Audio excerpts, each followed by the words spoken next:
Hello student, welcome back in Hindi class. How are you all students? I hope you all will be fit and fine. So student, our chapter number 4 was going on in grammar. Chapter number 4 which name is Shabd aur Vakya. Earlier I already sent one video on this topic. Today we will do the exercise of this chapter. आज हम शब्द और वाक्य की exercise करेंगे because पहले ही आपको उसकी वीडियो में सेंड कर चुकी हूँ। तो एक बार हम जल्दी से इसका ब्रीफ रिवीजन लेते हैं और उसके बाद फिर इसकी एक्सरसाइज करते हैं। तो देखिए, सबसे पहले शब्द जो है उसके बारे में हम जान लेते हैं। शब्द क्या होते हैं? वर्णों का सार्थक क्रम, वर्णों का सार्थक समूह जो है वो कहलाता है शब्द। जैसे क, म, ल, ये कुछ वर्ण है, दो और दो से ज्यादा वर्ण। कभी भी एक वर्ण से शब्द नहीं बनेगा, दो से बन सकता है। जैसे हमने क लिया और मैं लिया तो इससे बन गया कम बना, ठीक है। ऐसे ही ये बन गया कमल। तो दो या दो से अधिक वर्णों का सार्थक समूह जो है वो शब्द कहलाएगा। ये हो गई इसकी डेफिनेशन। उसके वाक्य हम बाद में देखेंगे, पहले एक बार शब्द के बारे में जान लेते हैं। तो वर्णों के दो या दो से अधिक वर्णों के सार्थक समूह को, सार्थक होना चाहिए, अर्थ निकलना चाहिए। अगर मैं इसका इन क्रम बदल दूं इन वर्णों का तो ये मक शब्द बनेगा, जबकि मक कोई शब्द नहीं होता है, ठीक है। तो ये क्रमबद्ध होनी चाहिए, इनका क्रम जो है वो सही होना चाहिए और उसका कोई अर्थ निकलना चाहिए। तो ये हो गए हमारे शब्द। अब शब्द के बारे में और आगे जान लेते हैं कि शब्द जो है वो उसके भेद कितने होते हैं। तो शब्द के चार तरीके से भेद हम देखेंगे, चार तरह से इनके भेद होते हैं। पहला होता है शब्द के भेद में, पहला जो हमारा भेद आएगा वो आएगा प्रयोग के आधार पर।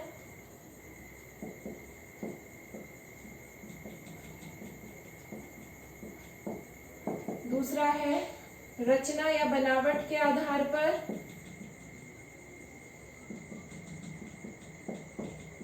इसके बाद अर्थ के आधार पर। मैं एक बार ब्रीफ समझा रही हूँ क्योंकि ऑलरेडी ये सारे डिस्क्रिप्शन आपके हो चुके हैं। और तीसरा हो जाएगा हमारा चौथा हो जाएगा लास्ट, उत्पत्ति के आधार पर, ठीक है। अब ये क्या क्या होते हैं एक बार ये देखिए। तो सबसे पहले है प्रयोग के आधार पर। प्रयोग के आधार पर अगर बात करें हम तो प्रयोग के आधार पर हमारे हो जाएंगे विकारी और अविकारी, विकारी और दूसरा हो जाएगा अविकारी। विकारी जिसमें लिंग वचन काल के कारण परिवर्तन होगा वो विकारी होगा, और जिसमें लिंग वचन काल के कारण परिवर्तन नहीं होगा वो शब्द हमारे अविकारी कहलाएंगे। फिर है रचना के आधार पर यानी बनावट के आधार पर, तो ये हो जाएगा रूढ़, दूसरा हो जाएगा यौगिक और तीसरा हो जाएगा योग रूढ़। उसके बाद अर्थ के आधार पर दो भेद होंगे, एक हो जाएगा सार्थक जिसका अर्थ होगा और दूसरा हो जाएगा निरर्थक जिसका कोई अर्थ नहीं होगा। रूढ़ में वो शब्द होंगे जो रूढ़ियों से चले आ रहे हैं, जैसे जल, उसके और टुकड़े नहीं किए जाएंगे, वही शब्द रहेगा और उसका कोई अर्थ रहेगा। यौगिक में दो शब्दों से मिलकर शब्द बनेगा, जैसे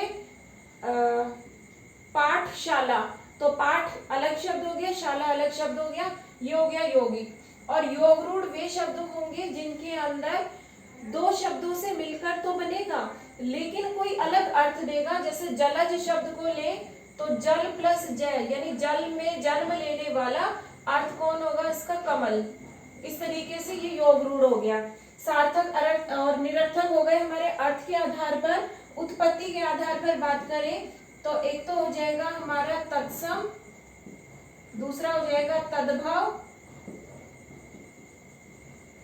फिर हो जाएगा देशज, और विदेशी, ये हमारे हो जाएंगे रचना के या उत्पत्ति के आधार पर। तत्सम शब्द वे होते हैं जो सीधे संस्कृत से हमारी हिंदी भाषा में आ गए। तद्भव संस्कृत भाषा के शब्द थे, लेकिन थोड़े से चेंज के बाद वो हमारी हिंदी में यूज हुए।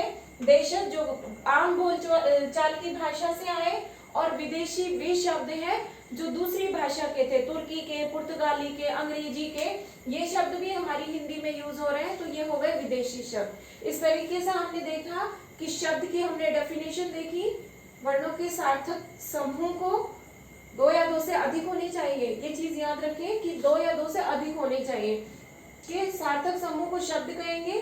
फिर हमने उसके भेद देखे, तो 4 आधार पर हमने भेद देखे। 4 आधार पर पहला हमने प्रयोग के आधार पर देखा विकारी अविकारी, रचना के आधार पर रूढ़ यौगिक और योग रूढ़ देखा। उसके बाद हमने देखा अर्थ के आधार पर सार्थक और निरर्थक। उत्पत्ति के आधार की बात करें तो तत्सम, तद्भव और देशज विदेशी, ये 4 भेद हमने देखे। ये तो हो गया हमारा शब्द के बारे में। अब थोड़ी सी बात कर लेते हैं वाक्य के बारे में। वाक्य क्या होते हैं? देखिए, अभी हमने जब शब्द की बात की तो हमने बात की थी वर्णों के सार्थक क्रम को, वर्णों के सार्थक समूह को हम शब्द कहते हैं। अब जब हम वाक्य की बात कर रहे हैं तो वर्ण ना होकर यहाँ पर हो जाएगा शब्दों का सार्थक समूह। शब्दों का सार्थक समूह क्या कहलाएगा? वाक्य कहलाएगा।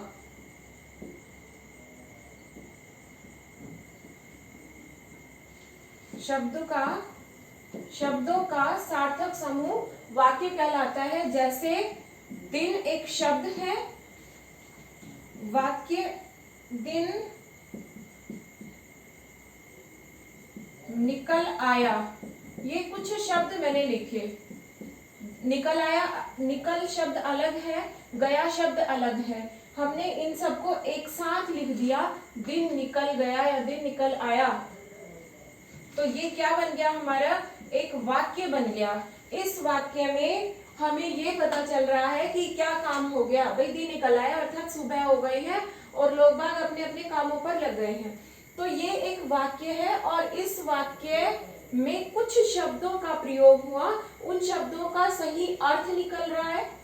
ठीक है, अगर मैं इसको उल्टा लिख दूं, आया निकल दिन, तो फिर ये सार्थक नहीं होगा, इसका कोई प्रॉपर अर्थ नहीं निकलेगा। तो ये सही क्रम में होने चाहिए, 2 या 2 से अधिक होंगे और सार्थक होंगे, यानी इनका कोई अर्थ निकलेगा। तो ये हो जाएंगे हमारे वाक्य की परिभाषा। अब वाक्य के भेद नहीं, वाक्य के अंग पढ़ रहे हैं हम। वाक्य के अंग कितने होते हैं? तो वाक्य के 2 अंग होते हैं। इंग्लिश में देखिए वाक्य को हम क्या कहते हैं? सेंटेंस कहते हैं। ठीक है, और आपने पढ़ा होगा सेंटेंस के 2 पार्ट्स होते हैं। अब 2 पार्ट्स कौन कौन से होते हैं? तो हिंदी में भी 2 ही पार्ट्स होते हैं और इंग्लिश में भी। एक तो होता है उद्देश्य, जिसे इंग्लिश में हम कहते हैं उद्देश्य, जिसे इंग्लिश में हम सब्जेक्ट कहते हैं। दूसरा होता है विधेय, जिसे इंग्लिश में हम प्रेडिकेट कहते हैं। इस तरीके से ये 2 पार्ट हो गए वाक्य के, उद्देश्य और विधेय। अब हमें ये पता होना चाहिए कि उद्देश्य क्या होता है और विधेय क्या होता है। तो काम को करने वाला यानी सब्जेक्ट, कर्ता जिसे हम हिंदी में कहेंगे, काम करने वाला भी कह सकते हैं। ठीक है, वो तो होगा जो व्यक्ति काम कर रहा है, जो वस्तु या जो व्यक्ति, कोई भी जिसके बारे में हम बात कर रहे हैं, वो तो सब्जेक्ट यानी उद्देश्य होगा। और उसके बारे में यानी कर्ता के बारे में जो कुछ भी बताया जा रहा है वो सारा किस में आ जाएगा? विधेय यानी प्रेडिकेट में आ जाएगा। तो ये हमारा वाक्य के अंग हमने देख लिए, उद्देश्य और विधेय हमने इसके अंग देखे। कुछ उदाहरण जो है एक बार देख लीजिए। जैसे यही सेंटेंस में ले रही हूँ, दिन निकल आया, किसके बारे में बात कर रहे हैं? कौन निकल आया? तो दिन निकल आया, इसका मतलब दिन हो गया यहाँ पर उद्देश्य। और दिन के बारे में क्या बताया गया कि दिन जो है वो निकल आया, इसका मतलब ये निकल आया जो है ये बन गया हमारा विधेय। इस तरीके से जो है उद्देश्य और विधेय हम छांट सकते हैं। उसके बाद एक और छोटा सा आपके इसमें दिया हुआ है, उद्देश्य और विधेय का विस्तार भी आपको बताया गया। उद्देश्य और विधेय का विस्तार क्या होता है? देखिए, जो कुछ उद्देश्य के बारे में बताया गया है उसके साथ साथ कभी कुछ थोड़ा सा उसके बारे में और ज्यादा बता दिया। जैसे मैंने एक उदाहरण लिया, कमल खिल गया, ये एक उदाहरण है। अब यहाँ हमें ये देखना है कि काम कौन कर रहा है, यानी कौन खिल गया, तो कमल खिल गया। यहाँ पर उद्देश्य कौन हो गया? कमल हो गया। इसी तरह से बाकी जो बच गया वो हो गया हमारा विधेय। अगर इसी सेंटेंस को मैं ऐसे लिख दूं, लाल कमल खिल गया। अब ये लाल शब्द किसके लिए आया है? ये लाल शब्द आया कमल के लिए। इसका मतलब ये उद्देश्य के बारे में अधिक जानकारी हमें दे रहा है कि कमल कैसा है? लाल है। तो ये जो लाल शब्द है ये उद्देश्य का विस्तार है। ये लाल शब्द उद्देश्य का विस्तार है,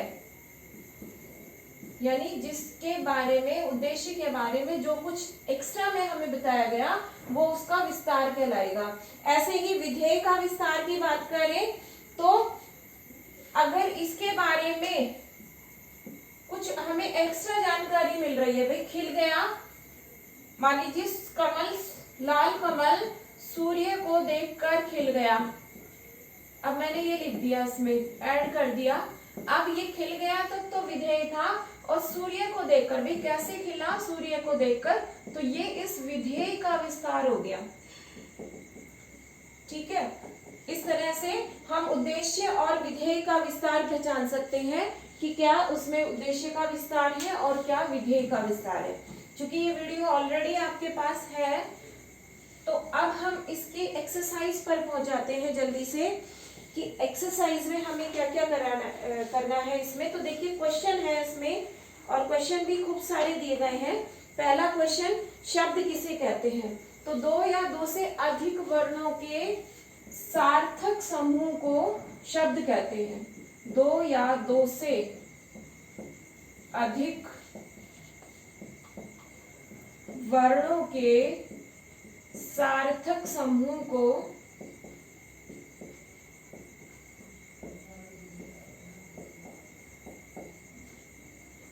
शब्द कहते हैं। ये हो गई हमारी शब्द की डेफिनेशन। पहला प्रश्न यही पूछा गया, शब्द किसे कहते हैं? तो दो या दो से अधिक वर्णों के सार्थक समूह को शब्द कहते हैं। फिर हमसे पूछा गया शब्द के कितने भेद होते हैं। अब देखिए, अभी हमने पढ़ा था कि 4 आधार पर हमने शब्द के भेद पढ़े थे, तो हम इसमें लिख देंगे शब्द के भेद, शब्द के भेदों को 4 आधारों पर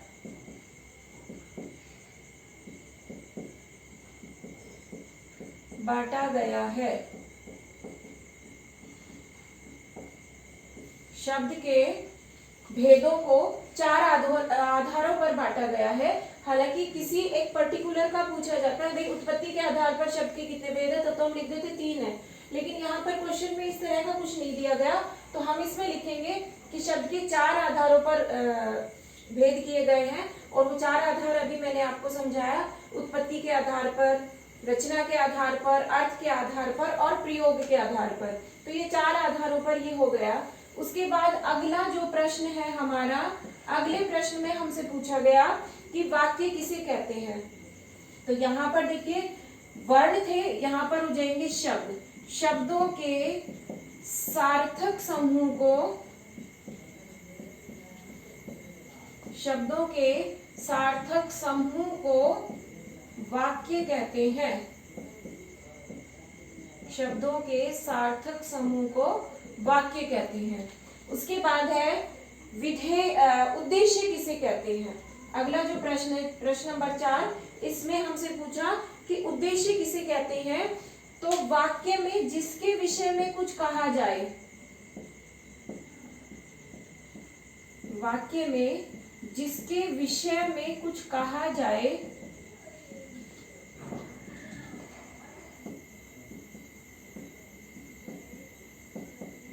वह उद्देश्य कहलाता है, वह उद्देश्य कहलाता है। कि भाई जिसके बारे में हम बात कर रहे हैं, जिसके विषय में हम कुछ बता रहे हैं, वह हमारा कौन हो जाएगा, उद्देश्य हो जाएगा। अगला प्रश्न, विधेय किसे कहते हैं? तो वाक्य में उद्देश्य के बारे में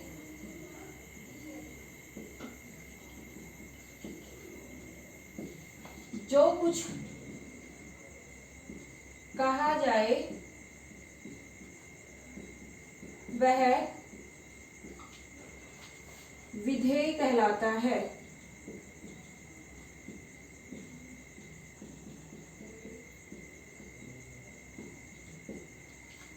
वाक्य में उद्देश्य के बारे में जो कुछ कहा जाए वह विधेय कहलाता है। हमने देखा कि वाक्य में जिसके बारे में हम बात कर रहे हैं, राम बहुत पढ़ता है, तो राम के बारे में बात की, तो राम तो उद्देश्य हो गया, और बहुत पढ़ता है, ये उसके बारे में हमने एक्स्ट्रा बातें बताई, ये हमारा विधेय हो गया। नेक्स्ट है, सार्थक शब्द किसे कहते हैं? प्रश्न नंबर 6 में पूछा, सार्थक शब्द किसे कहते हैं? तो जिन शब्दों का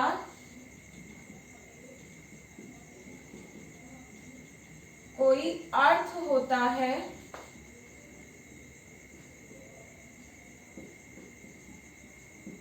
वे सार्थक शब्द कहलाते हैं। भाई जिन शब्दों का कोई अर्थ निकलेगा ना, जिन शब्दों का मीनिंग हो, सार्थक में ही शब्द में अर्थ निकला, अर्थ है स प्लस अर्थक, यानी जिन शब्दों का कोई अर्थ हो वे शब्द सार्थक कहलाते हैं। और लास्ट है इसमें, अविकारी शब्द किसे कहते हैं? अविकारी शब्द की जो परिभाषा है वो हो जाएगी, वे शब्द जो लिंग वचन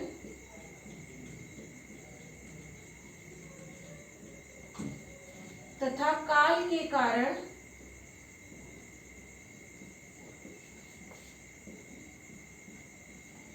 परिवर्तित हो जाते हैं,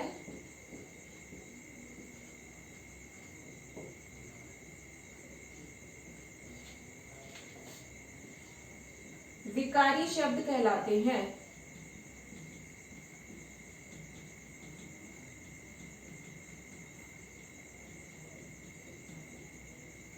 अर्थात जिन शब्दों में लिंग वचन काल आदि के कारण परिवर्तन हो जाता है वे शब्द हमारे विकारी शब्द कहलाते हैं।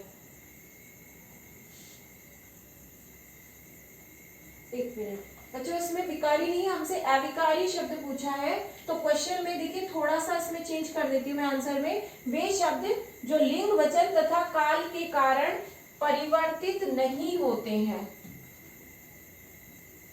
अगर विकारी पूछा होता तब तो हो जाता है परिवर्तन, और जिसमें परिवर्तन नहीं होते वे हमारे अविकारी शब्द होते हैं। इसमें विकारी नहीं अविकारी क्वेश्चन है, तो हमारा आंसर हो जाएगा वे शब्द जो लिंग वचन तथा काल के कारण परिवर्तित नहीं होते वे अविकारी शब्द कहलाते हैं।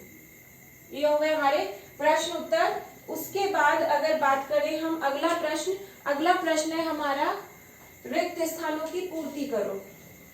रिक्त स्थान दिए गए हमें कुछ, उन रिक्त स्थानों की हमें पूर्ति करनी है। क्या क्या उसके अंदर पूछा गया है देखिए। तो पहला प्रश्न हमारा इसमें पूछा गया कि वर्णों के सार्थक मेल को डैश कहते हैं। तो वर्णों के सार्थक मेल को क्या कहते हैं? हम शब्द कहते हैं। वर्ण जब आपस में मिलेंगे तो शब्द बनेंगे। उसके बाद शब्दों को डैश आधार पर बांटा गया है। अभी बताया प्रश्न में भी शब्दों को 4 आधारों पर बांटा गया। उसके बाद विदेशी भाषा के लिए विदेशी भाषा से लिए गए शब्द कौन से शब्द कहलाएंगे? तो विदेशी भाषा से लिए गए शब्द हमारे विदेशी शब्द कहलाएंगे। नेक्स्ट है विशेष अर्थ देने वाले यौगिक शब्दों को हम कौन से शब्द कहेंगे? तो उनको हम योग रूढ़ कहेंगे, जैसे मैंने आपको जलज का उदाहरण बताया था। ठीक है। और लास्ट क्वेश्चन है शब्दों के सार्थक समूह को, वर्णों का सार्थक समूह जो था शब्द था और शब्दों का सार्थक समूह जो है वो क्या हो जाएगा, तो ये हो जाएगा वाक्य। अगला प्रश्न, निम्नलिखित सही विकल्पों पर निशान लगाने हैं। प्रातः शब्द है, प्रातः शब्द कौन सा है, मतलब तत्सम है, तद्भव है या देशज है, ये हमें बताना है। तो प्रश्न नंबर 3 में जो प्रातः शब्द दिया गया है, ये प्रातः शब्द तत्सम है, यानी ये संस्कृत भाषा का शब्द है, एज इट इज हिंदी में यूज हो रहा है, तो ये तत्सम शब्द हो गया। उसके बाद है जूता शब्द। जूता शब्द जो है वो हमारी बोलचाल की भाषा का शब्द है, अर्थात हमें देशी भाषा से मिला, इसलिए देशज ये शब्द कहलाता है जूता। और नेक्स्ट जो प्रश्न है जलज, मैंने उदाहरण भी बताया जलज का आपको कि जल प्लस जय, यानी जल में जन्म लेने वाला, कौन है जल में जन्म लेने वाला, तो कमल, यानी कि कमल जो शब्द है ये कौन सा शब्द है, तो ये शब्द हो जाएगा हमारा योग रूढ़ शब्द। ये शब्द हो गया हमारा योग रूढ़ शब्द, ये हो गया। अब हमें कुछ ऐसे शब्द लिखने हैं जिनमें 3-3, 4-4 और 5-5 वर्णों का यूज हुआ हो, प्रयोग हुआ हो। तो पहले 3 वर्ण वाले देखिए, 3 वर्ण वाले, जैसे कमल, सदन, भवन, जगत, ठीक है, नजर, ये ऐसे शब्द हैं सारे जिनमें 3-3 वर्ण यूज हुए, क, मैं और ल 3 है, स, द, न 3 है। इस तरीके से इनमें सब में 3-3 वर्णों का प्रयोग हुआ। अगला जो शब्द है, जो है इसमें हमें 4 वर्ण वाले शब्द लेने हैं, जैसे अजगर, बरगद, शरबत, नजाकत और हिमाकत। ये कुछ शब्द हमने लिए। इन शब्दों में जो है 4-4 वर्णों का प्रयोग किया गया, जैसे अ, ज, ग, र, तो 4 वर्ण। ऐसे ही बरगद, बरगद में भी 4 वर्ण। अगला जो है उसमें हमें 5 वर्ण वाले शब्द लिखने हैं। 5 वर्ण वाले शब्दों में अगर हम बात करें तो जैसे किलकिलाना, छटपटाना और मिलनसार, विचारवान और डगमगाना। ये बात करें हम खिलखिलाना,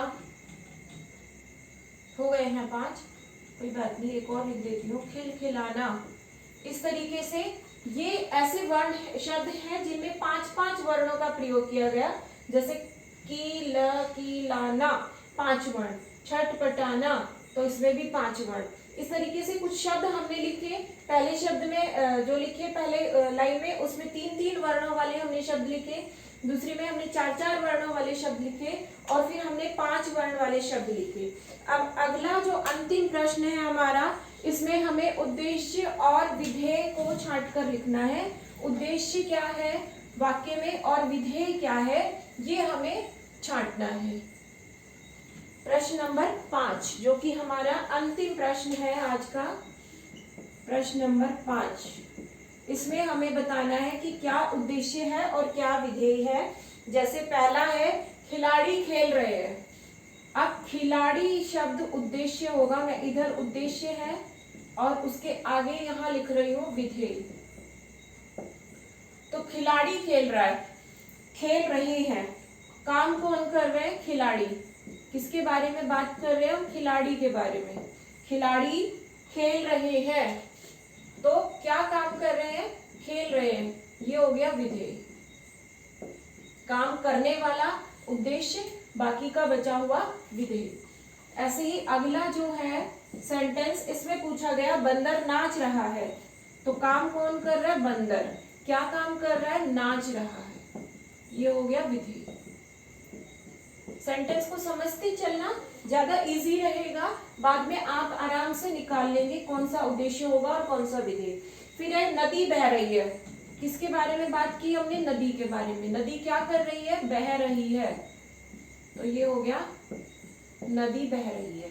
फिर है मुझे अपनी कलम दीजिए, काम कौन कर रहा है, मुझे सर्वनाम शब्द दिया, क्या काम कर रहा है, अपनी कलम दीजिए,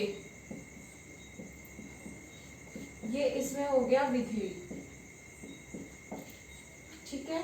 फिर है मेहनती छात्र अच्छे अंक प्राप्त करते हैं, कौन प्राप्त करते हैं अच्छे अंक, मेहनती छात्र। अब देखिए इसमें छात्र काम करने वाले हैं, लेकिन मेहनती शब्द जो है छात्र का के बारे में हमें एक्स्ट्रा नॉलेज दी गई कि छात्र कैसे होने चाहिए, मेहनती। तो ये उद्देश्य का विस्तार हो गया मेहनती छात्र अच्छे अंक पाते हैं। तो कैसे अंक पाते हैं, अच्छे अंक पाते हैं। अंक की जो ये विधेय था इसका विस्तार हो गया अच्छे। तो यहाँ पर आप उद्देश्य और विधेय का विस्तार भी देख सकते हैं। नेक्स्ट है तुम्हारा भाई कहाँ पढ़ता है, तो इसमें तुम्हारा भाई तो हो गया उद्देश्य, और कहाँ पढ़ता है ये हो गया विधेय। नेक्स्ट हमें गाय का दूध पीना चाहिए, हमें किसका, गाय का, हमें गाय का क्या पीना चाहिए, दूध पीना चाहिए। तो यहाँ पर हमें गाय का भी काम कौन कर रहा है, हम, और गाय दूध देगी, तो ये दूध पीना चाहिए तो हो गया आपका विधेय, और हमें गाय का ये हो गया आपका विधेय, उद्देश्य। अच्छा, और फिर जय पार्ट जो है इसमें हमसे पूछा गया बच्चे विद्यालय पढ़ने जा रहे हैं, तो बच्चे तो हो गया इसमें उद्देश्य, और कहाँ जा रहे हैं, विद्यालय पढ़ने जा रहे हैं।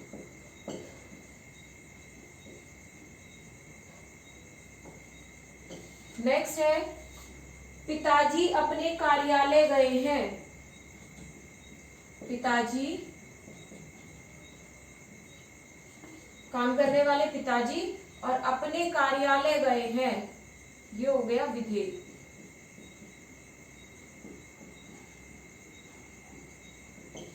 और लास्ट क्वेश्चन, माताजी भोजन पका रही हैं, माताजी तो काम कौन कर रहा है, माताजी, और क्या काम कर रही है, भोजन पका रही हैं।